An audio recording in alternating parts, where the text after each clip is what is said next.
திருச்சிற்றம்பலம். பிள்ளையார் பெருமை. இன்று நாம் கேட்க இருப்பது ஏமகண்டனுக்கு முடிசூட்டுதல்.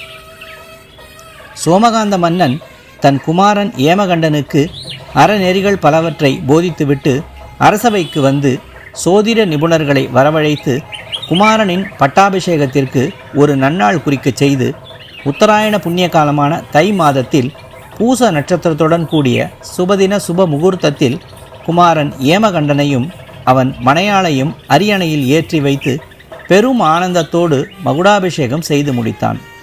ஏமகண்டன் புது மன்னனாய் அரசாட்சி நடத்த தொடங்கினான்.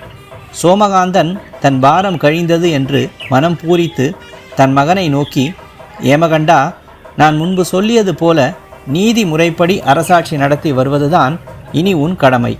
என் விருப்பப்படி நான் வனவாசம் செய்வதுதான் இனி என் கடமை என்று சொல்லிவிட்டு தன் அமைச்சர் முதலானவர்களுக்கு கூற வேண்டிய கட்டளைகளை எல்லாம் கூறிவிட்டு தன் மனைவியோடு கானகத்திற்கு புறப்பட்டான். பிள்ளையார் பெருமை தொடரும். திருச்சிற்றம்பலம்.